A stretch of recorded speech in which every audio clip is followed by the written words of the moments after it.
I saw this quote. You know, when you see a quote and you're just like, yes, that quote hit me in my soul. I found it. It was on the founder Instagram feed. Entrepreneurship is realizing the person you have to become is harder to build than the business itself. Damn. Like, I instantly heard that and was like, oh my God. You know, at this chapter in your life as a CEO who's leading a citywide community movement with Cup of Joey, what was the hardest lesson you've had to learn so far as a leader? I think you hit the nail on the head with the person you have to become, because Yeah. that is what I've been battling with. It's Yeah. not necessarily, the business plan or the brand or the product. It's more so like, who am I? Like, what am I Yeah. trying to accomplish here? What am I trying to create as a person? And in the last few months, I've kind of noticed this next chapter that's been Hmm. brewing, and as Literally in the we're brewing, background. yeah, we're brewing a cup right now, and so the, it's it's that realization that you have to wake up every morning. You have to, be mindful of what you're doing, Yeah. why you're doing it, and how you're doing it, and then you Mm. have to go and get it done. And that's been hard. It's not been an Yeah. easy chapter, but Yeah. when you're in the trenches and like you realize that there's more to be had, that's really where I'm Mm. at right now. Is I'm in the trenches trying to build the next chapter, next generation of what my life looks like, and that's why Mm. I'm here today. That's why I'm trying to literally find a way to get into everyone's kitchen, living room, Hmm. and really share with them the message that we're developing. It brings to mind for me a lot of questions. You know, like, one, I've been thinking a lot recently about the future and what it's going to look like for my son, and being an entrepreneur amidst all this technological innovation, things going on globally. And I'm feeling this kind of mix of hope, fear, and excitement and uncertainty all at once. You know, and when when you think about the future, what does a purposeful neighborhood in America look like to you Yeah, when tech, community, rituals, and family actually harmonize? What does that look like? that's awesome. Man, I would say, in the next generation, we are going to see an evolution of Mm. humanity where we have more knowledge than ever before. And it's not Hmm. in our pocket, it's in our mind. I think Yeah. there's going to be a true shift in how people are thinking, seeing, doing everything. Yeah. And so, the neighborhood's going to have to fix into a almost a new reality. And Hmm. the way I see it all harmonizing is around a coffee shop. You know, Mm. that idea of, taking a walk in the morning, getting that first sun, getting your steps in, but also Mm. meeting with people. I actually have this now in not my local neighborhood, but where my kids go to school. There's a Yeah. coffee shop called Uncle Bean's Coffee. It has been Oh, I closed for love the it. last few months, and it just opened back up. And so I went, grabbed a cup of coffee, and the next person in line goes, "Hey, Joey, cup of Joey, right?" This this guy had come to a cup of Joey. Recognize you. Yeah, he recognized me. And then the next person in line was a dad from the elementary school. And so we all pulled up chairs together and we started talking about our like 1 degree or 2 degree connections away from each other. And we all had this Yes. clean energy kind of connection to each other that was really Mm. powerful, because that's one of those problems that we're going to have to solve for the next generation is Mm. energy consumption, right?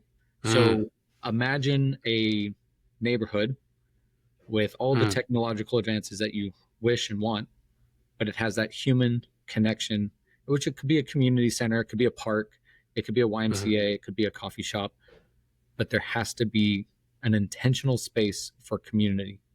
And that could Mm. just be the street itself. But there Yeah. needs to be that intention, that purposeful place for people to convene, or else everything else is going to fall apart. Uh, because that's where Yeah. trust is built, that's where community is built, that's where connections are had. I mean, you're at the epicenter of leading this movement and literally forging human connection and deeper conversations. Like for you, let's say maybe the past 5 years, what have you noticed out there in the space? I mean, you're literally driving this movement forward. Are you finding that people want to connect more, or are they going inward with technology even more? Like, what is it looking like for you? Well, I see people are hurting, like Hmm. they're in pain. Pandemic, COVID, social distancing, the economy, news, distrust, it's all painful. There's a Yeah. level of pain in the human experience that is unprecedented for the amount of luxury that we actually do all afford. You know, Hmm.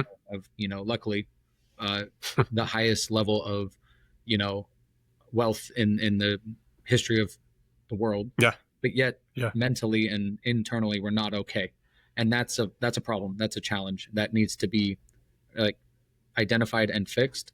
And I believe that's human connection. So I do Mm. believe people are flocking towards, spaces and places with human connection. They're putting their phones down. They're developing new ways to interact because Hmm. the social media generation and the online, you know, dating apps, the online connection portals are all really messing with people's Yeah. awareness of like what humanity is. And so I would Yeah. say people are wanting this. They're yearning for more connection. And you're going to see a Mm. wave of in person. You're going to see a wave of human to human. And not to say that we're not going to use technology, because we're going to use it in so Yeah. many different ways. But I would say it really does have an extra special like focus on being in person, being, peer to peer. It's honestly, man, this hits the heartstrings for me because I've been experimenting. I mean, this is I don't know what inspired me to do this, but I called it the 90s detox, where I would literally, I mean, my son does not have a phone. He's not going to have a phone if I have a say, at least until he's 30. And it's going to be a flip phone, Joey. But we've been doing a lot of things like I discovered a pinball arcade by our house, where Nice. I got a DVD player off Amazon and we're watching DVDs and renting them Yeah. at a local store. And I was like, whoa, this whole getting back to the roots of like an analog childhood for me has been very healing. But also I've been really surprised by how much my son is connected with the low tech stuff. Right? When we were kids, we had chalk, a sidewalk, and like maybe a stick. Right? Yeah. We were raised on hose water, neglect, and the playgrounds Yeah. were designed to kill us. So like I want to just bring some of that back for my little guy. But I guess the reason I'm sharing that is because I'm curious for you as a father. How are you deliberately as a family, whether it's through the traditions you have or the habits in the play, like what does it look like for you to forge those deeper connections with your kiddos? Yeah. No, that's a challenge, right? Yeah. Because the amount of like the amount of content they can consume is astronomical.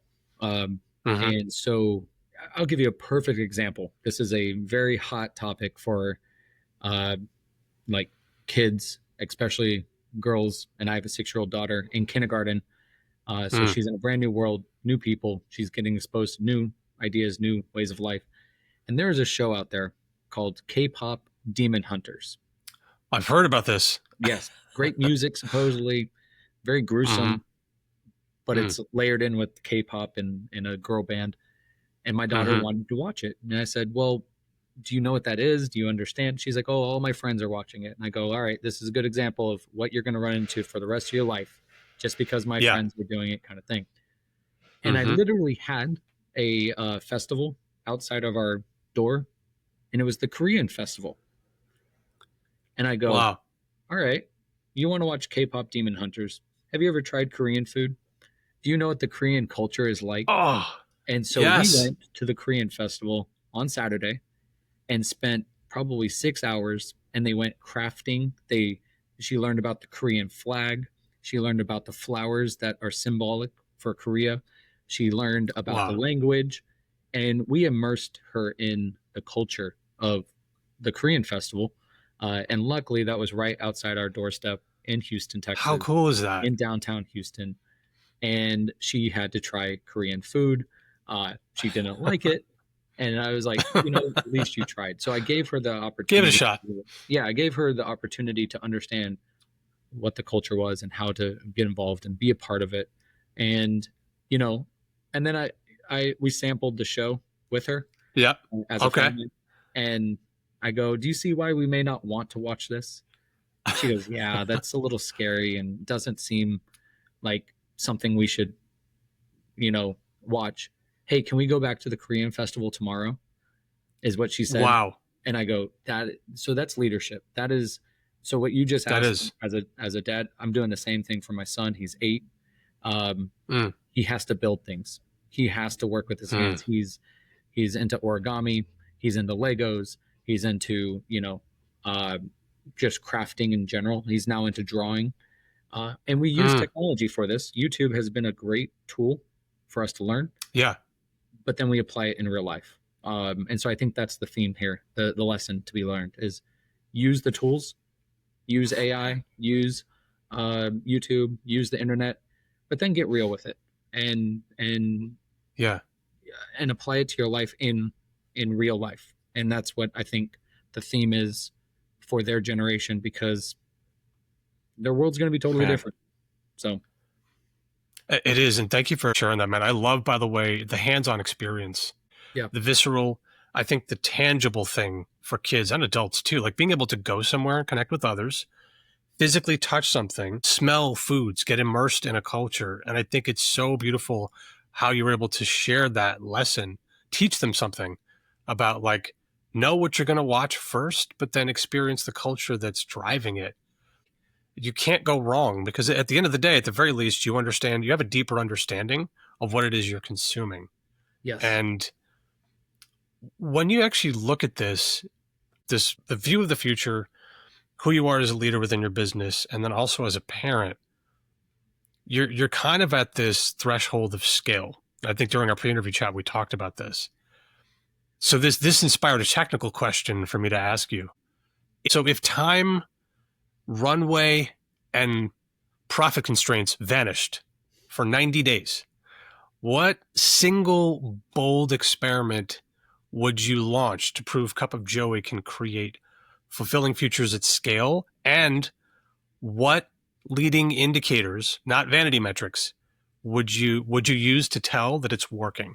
yeah, that's awesome. I mean, I wish that would come true. And Yeah. but 90 days, we're at Christmas, and Christmas Yeah. will look a lot different this year. Uh, Yeah.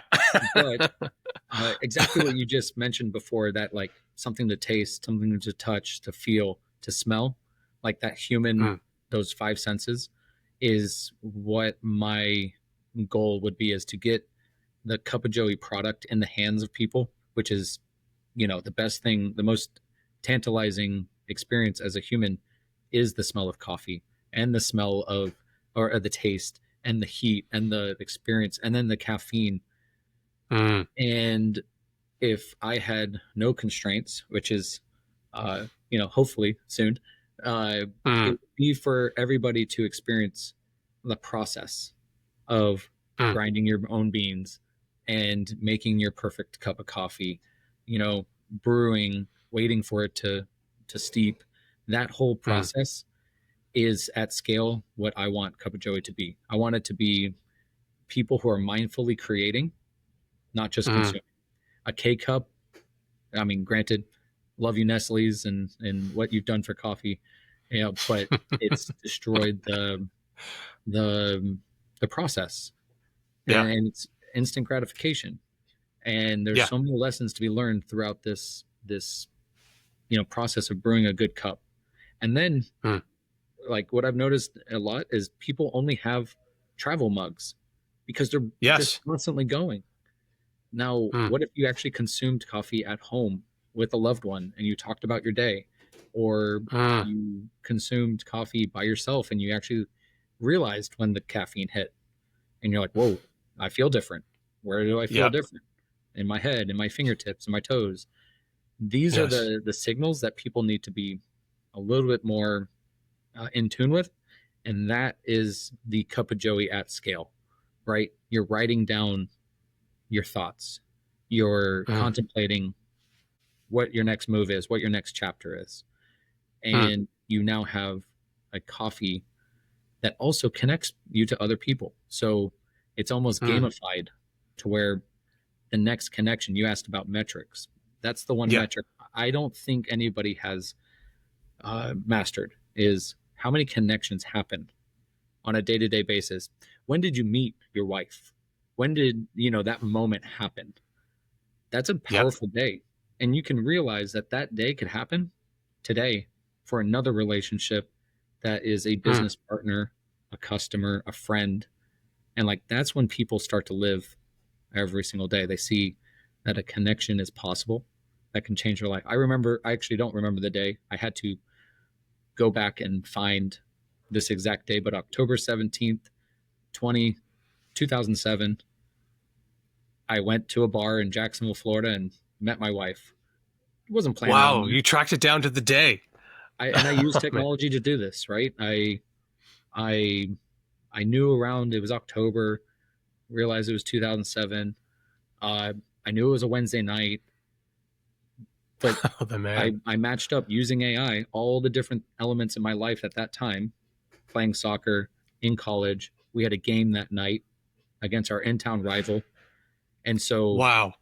we went out after the game to celebrate or to, I think that night actually we lost. So it was to drown our sorrows. To to drown the sorrows. But that night I met my future wife and it was a normal, regular day. But to look Wow. back and say, like, man, how much life has changed. But then to realize that can happen today.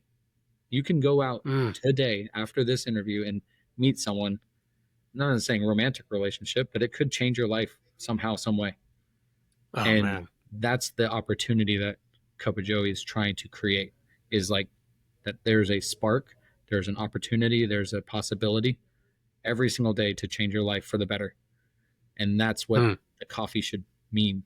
That's what the platform should be.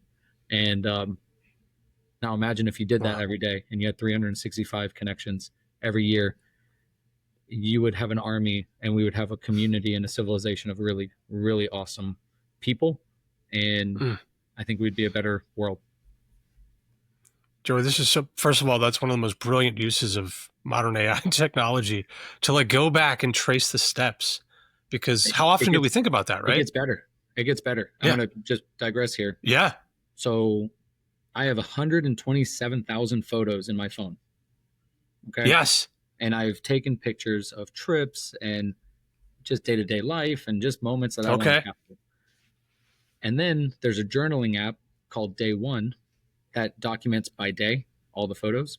And so I've gone back and I've documented, and then I took that PDF that I've created of Yeah. 24 years of life and dumped it into AI, and I asked it to create a storyline for me with main characters, with chapters, and like No this I way. actually think is something like I bet you Google and Apple are already working on this because I can see it in Yeah. their tools for Google Photo and Apple Photos is like think about when you create a burst of photos over a day.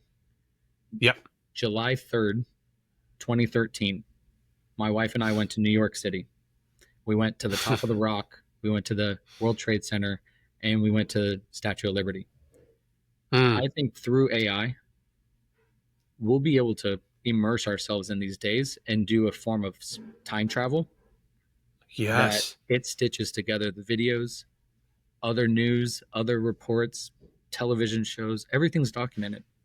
And then you add in the Oh, layer of man. AI to like storyfy Yeah. that I think we'll be able to recreate the experience of like days of our lives that are memories. They're not real, Yeah. but they're going to be pretty darn close. So that Oh, July man. 3rd, 2013, I just did that. I looked at my photos and I was like, that was a great day. I'd like to go back. Now imagine Oh, AI man. being able to recreate because you've seen it. You've seen AI been Yeah. able to do it for Taylor Swift Recreate. or other, you know, Yeah. it could do it for you too. So I think in the next 5 years, we'll be able to time travel of Oh, sorts man. through our own documentation. Thank you for sharing this. If you see me nodding my head, it's because for years, Joey, literally years, this happened. I posted about it on Instagram. I got a new phone. So I had to transfer all these photos and videos from my old phone to my new phone. And I was already out of memory on my new phone to store my new memories. So I was like, wait, what are we going to do with all of this stuff? So, like, I never would have thought this is brilliant to really create a time capsule for That's it. memories. Like, And it's not just photos and videos, it's also the written word, right? Because you have mm, feelings and you have thoughts. So this is where the cup of joey, like, application is going, is for you to not only write your reflections but your plans, because mm, like your habits and your rituals are the only thing that actually make you who you are. Now, yeah. how many times have I visited my parents in Sugarland over the last, you know, 15 years of my marriage? I Mm, actually don't know, but my photos know and my yep. phone knows because of my location. Yep. And so, like, those are my habits. Like, when we, say, like, oh, how did you spend your life?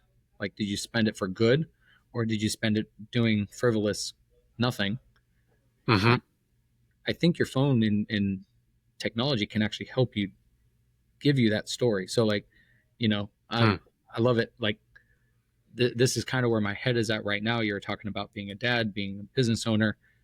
yeah. I'm looking at technology. I'm looking at the physicalness, but I also see there's a huge opportunity of Yeah. using the tools for good.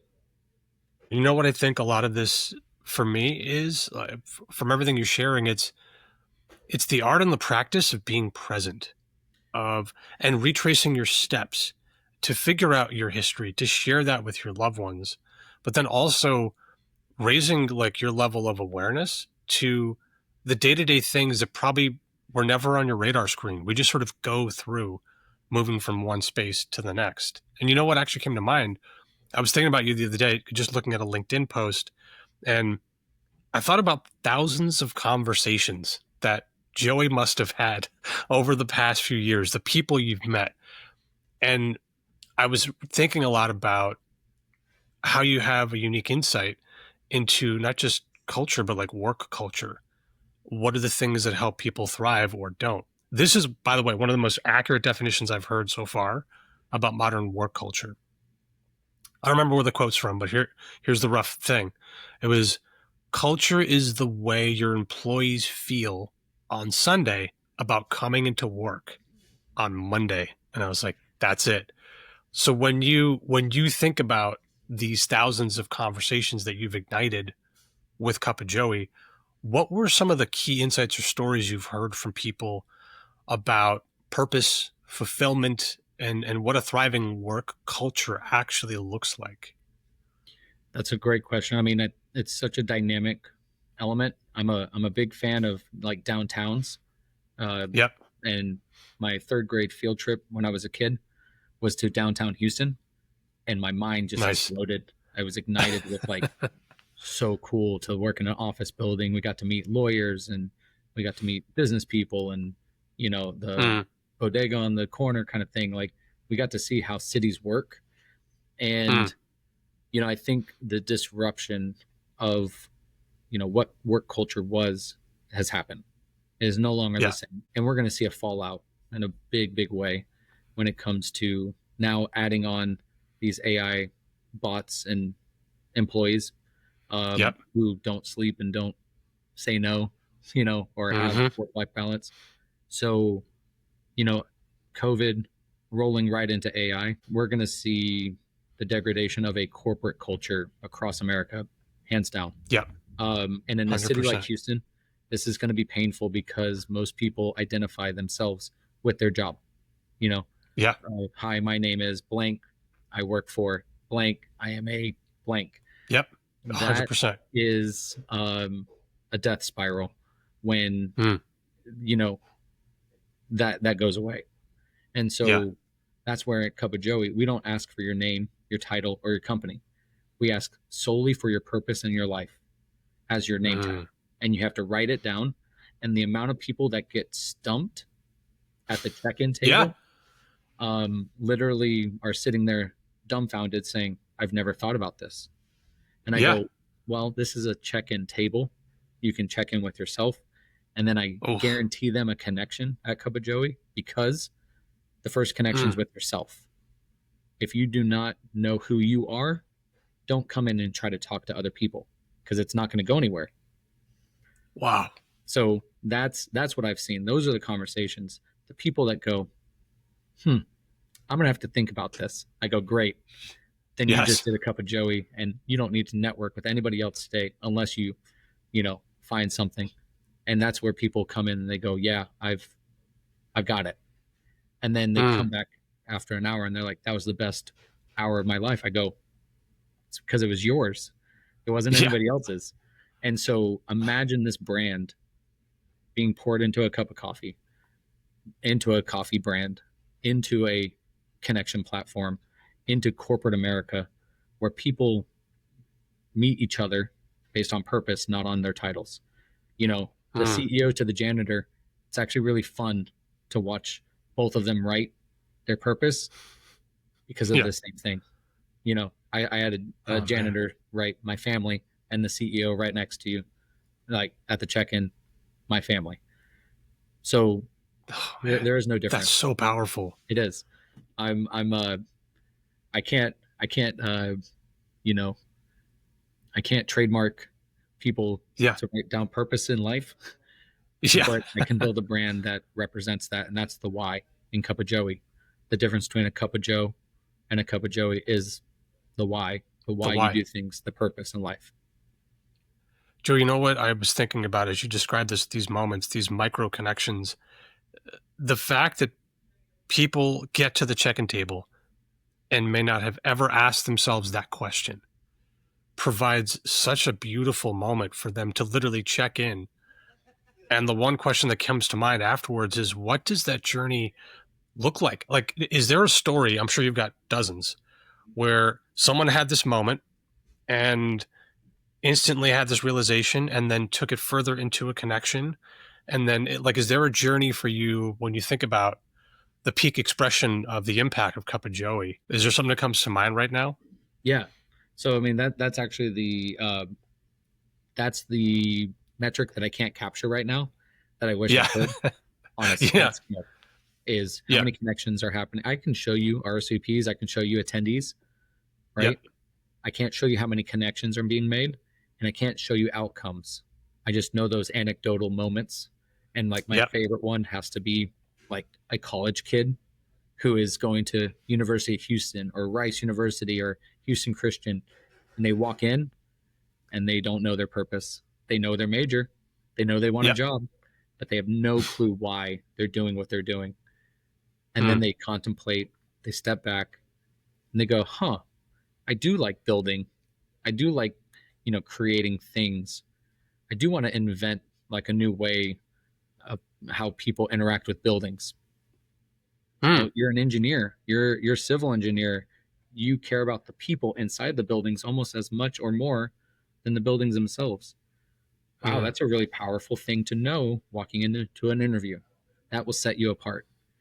And then, better yet, the dean of architecture for Rice University is in the Cup of Joey. So go and meet No him. way. Yeah, oh yeah, that happens all the time. This past Friday, I had a young lady who wanted to be in aerospace and do things around startups and space and NASA.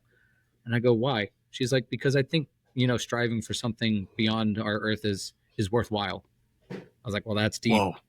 and that's That really powerful. is. And I was like, go meet Monty Goforth, who is one of the directors of NASA. They're on furlough right now, or uh, Yeah. shut down. So he's here as a private citizen. Go and talk to him. Wow. He's right behind you. And her mind exploded. She goes, wow, I couldn't imagine having that access, to a human being in his position. Man. And she didn't show up as a student or a young entrepreneur. She showed up as a purposeful human being. And so did he. So it's level set. There is no hierarchy. There is a community of people who care and quote unquote give a shit about the future. Yeah.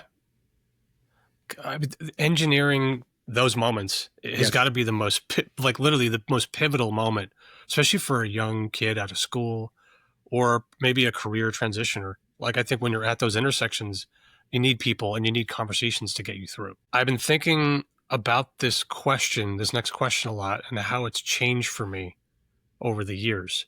I think when you and I first started working together, I asked you a version of this question. But now I have the pleasure of being able to ask you this question again. Um, and it's about life lessons. So if Joey Sanchez, at this moment in your life, if you could, maybe for your own kids, teach an alternative educational experience and instill in them the top three most important life lessons that they won't learn in school, what would they be? Oh, I mean, that's awesome. It's it's powerful because life lessons are time bound, right? Because like Yeah. we have a certain amount of time on this earth, and it has to be around like first and foremost that your Mm-hmm. time is short, right? I Yep. love when uh, others say, "Oh, hey, like congrats on being a dad." Like it goes by quick, and I'm like, well, "What? How do you fix that? How do you How do you slow down fix the time? fast? Yeah. Yeah, how do you fix the fast?" And so that's like it's firstly by knowing that your time will end and looking at that time and saying like, well, what do I want by the end of that like life that I've been given, and actually Mm, documenting what a good life looks like, you know. And people could say, well, I want a house on the beach, or I want a mm-hmm. family of five, or I just want to be a good person. Whatever that is, document your life goals Mm-hmm. because they're actually achievable. There's really nothing on this world that you cannot achieve. Like So true. nothing is impossible. So I would say, document the life goals, try to go achieve the impossible, because that even just trying Mm, is the juice. It's the journey. So like, it is. document the life that you want, go after it. Mm, That's what I'm trying to do right now. I've yeah. always, loved this idea of coffee. Growing up as a first generation Cuban American, coffee was a Mm, connection to our culture and to our family. And mm, then like the third element is really just, you know, enjoy the time that you have, like, because it always changes and change is inevitable. And, mm, you know, your goals will change, your what trying looks like will change, but like definitely just go with the flow of change. You mm, can have the best led plans, you can work like hell to get there, but it's all going to change and it's all going to be different. And embrace it, yeah. embrace those like moments, because it's so it's a short journey, but in the days it's long, right? I think Yes. about this as with young kids, like waking up in the middle of the night, and the days are long but the years are short kind of element. That's again back to that, like, capture the moment, be there for every little piece of the moment. Again, back to coffee, like, Yeah. enjoy those, like when you wake up is the only time you have a clean slate for the day. So put in good thoughts, put in good ideas, put in good moments, and like this will all manifest throughout your day because you're looking for it. You're looking for the little things and the moments to Mm. really capture, you know, the the life that you want to live. It's so beautiful and so true. I never thought I'd get to the point as a parent where it's like, yeah, the years are short, the days are long. I'm like, I'm literally in the middle of that where I'm missing my son and he's just in the other room. I'm like, and you don't know that until it hits you. You're like, why do I just got to go give him a hug? But it's like the distance sometimes, even though it's short. And he goes to school. I see his room sometimes, like on a Friday, and I'm like, oh man, he's not here. It's hard to describe, but I think How old is he? th- he's 9, Love it. going on Yeah. 13. Yep. So there's a big 9-year change happening right now. Yeah. I'm with you. Yeah. And like, but like, this is what it's all about. Yeah. The life that you wanted to live is the life that you're living.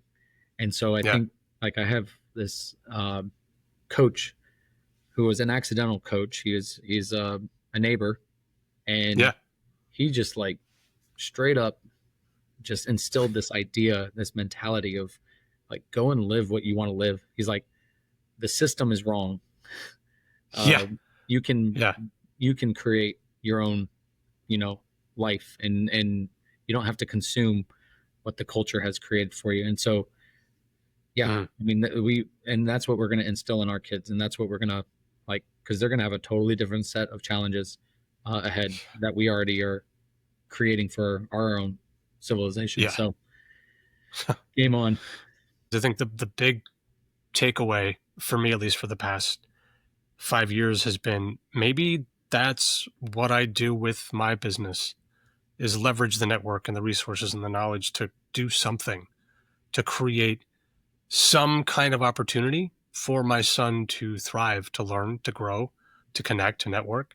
So there's a lot of what you do that even though you can't put your finger on the metric or the outcome or like package it, it's going to become clear, I believe, and more vital as the days and weeks go on, because we will be starving for the very thing that you're nurturing and creating, these opportunities to connect. Yeah, So it's going to be a love it, luxury man. product. Like I think Yeah, connection is going to be like 100%.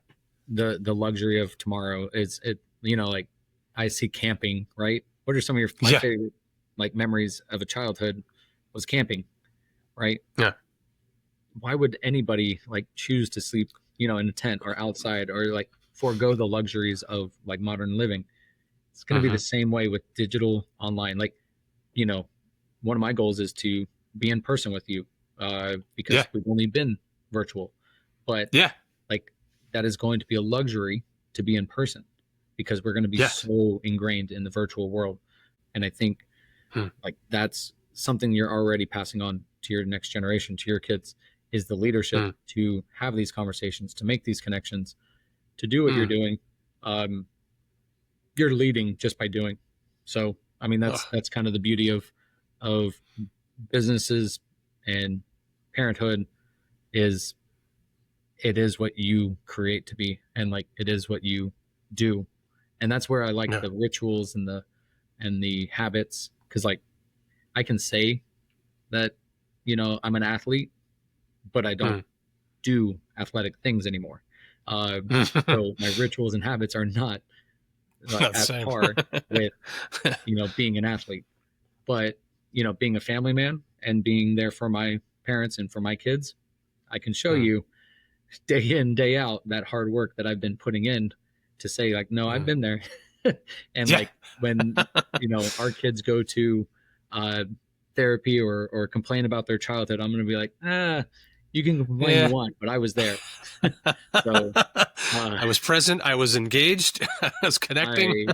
i I did the drop offs, I did the pickups, I Yeah. went to the lunches, I went to like garden class. Like, so that is literally the evidence of our life. And like I love the name Own Your Truth, because like the truth is literally what you do. And Oh, so if we can document what we do based yeah. on like physical evidence, Yeah. then we can say we've lived our truth or lived our best life, or lived, we can show like Hmm. in a court of law that we worked Yes. our ass off to be who we wanted to be, and not some other version of ourselves for somebody else. And that's Oh, that's what I think I'm learning the best over the last year, 2 years, is that's hard. I would yeah. love to go clock in at some other job and get benefits and a Yes. salary and all that jazz, but Yeah. that's not worthwhile at the end. Like, I've got a great grandmother, my kids great my wife's grandmother, she's 100, and she'll turn 101 in November. And to see like life at that point, like what does that look like for you, for our community? What does Yeah. life look like, you know 70 years from now, 60 Yeah. years from now? And that's powerful to recognize life, that it comes to an end, and Yes. you got this one life to live. You better be drinking good coffee. You Yeah. better be enjoying the moments, and being a Yes. part of a community and caring for others. Joy, I love. Thank you for all this, for your words, your kindness, and honestly, this is a perfect lead into the final few questions. Yep. If today was the end, in this moment, what would be your biggest regret if this was your last moment Ooh, today? man, good question. Biggest regret right now? Yeah. Well, I mean, that I didn't get to see the, and that's a very selfish regret, is like that I don't get to see the continuation of the journey of like family and Yeah. friends and business, and like, it's almost, it's a very selfish like mentality of like, yeah, I just want to like be present to see what happens, like what's Yeah. next. And so I would say that would be the biggest regret, is like to not be present to see like the the family grow and develop. So things regret, like really nothing, because Yeah. like I get to have this, I've had a really great life so far, and I'm not like at all done with it. But I mean, Yeah. we've set in motion so many great things that I just Yeah. want to see them come to fruition. Like I want to see Cup Yeah. of Joey become a national brand that is in every coffee shop across the country, where people, use the word Cup of Joey like they use happy hour, for a reason to get Mm, together with people for coffee in the mornings, maybe Friday mornings, and makes mm, it that community cup feeling. I mm, want to see, my kiddos grow up and have an awesome life, and overcome the challenges of AI and social media mm. and phone addiction and like uh, internet, all this like challenges that we see in the digital world. I want to see them overcome it because of the lessons learned that we've instilled today. So, yeah, that would be the only regret, is to not see it all. But Mm. this is that's a powerful question, and it's it's I would say everything I'm working towards end of life is already like in motion. So Yeah. um, can't can't regret much. I don't want to travel anywhere of special, because those are just different places. It's just more Yep. so, uh, you know, getting to see the progression of what this world is. I want to see us like overcome a lot, like Yeah. all these challenges in the media and the news and the country. Man, Yep. I think we're actually going to flip the script soon. I think there's enough Yes. of us out here that want a better world for our lives, and we have the tools to do it.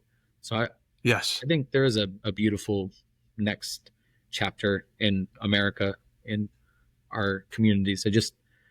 But I think Cup of Joey is a part of it. I think, Own Your Yeah. Truth is a part of it. And yeah, I just want to see it. I just want to see it come to reality. That's beautiful. Thank you for that, man. It's interesting. I heard something great the other day, which is hope is the warrior's emotion. And it lays waste to self doubt, to fear, to hatred. And it's just, I got to find out who wrote this, but it was so brilliant and true. When you hear something, you're just like, I'm going to cling to that. I'm going to use that. And I'm going to remember that it takes strength to be hopeful. So kudos to you, man, for like instilling hope, connection. There's a lot more that I want to share on the microphone, but I want to close it out with this this last question. According to Joey, what does it mean to own your truth? Oof, that's hard. Like, because truth has become such a battleground Yeah. of like civilization. Like, you know, Mm, I had jury duty one day, and I learned like truth is subjective, yeah. and I was like, what? No, no, no, no, no. There's no. No. And then I dug in and I realized that the whole law profession, like of lawyers, is to create the truth or bend the truth, or to get Mm, enough votes from a jury to make it the truth. And I was just mind blown by that idea mm, that the truth is subjective, and it's at the will of the perception is reality, yes. right? And that just boggles my mind. I don't know if that's, possible. So to own your truth is to know who you are, is to know Mm, why you've been made. It is to know your purpose in life. That is what to own your truth is. And the coolest part about that is you get to create that. But like to own your truth is really to own your purpose and to realize that you're made by a higher being. There's no way this is all a Mhm. random experiment. Um, Yeah. and to like own that, to own and then truth, Mhm. like is to think of why you're here and going and doing it, you know? Mm. So your why is your truth, and to own it is to actually go and like chase it. And that's kind of those life lessons that I was talking about is Yeah. you've got to try, you've got to think, you've got to create your future, or else the undefined future or the future that, you know, somebody else creates for you is what you're going to get if you don't create it for yourself. So owning your truth is to define what you want or what you think or what you believe in Mhm. and then going after it.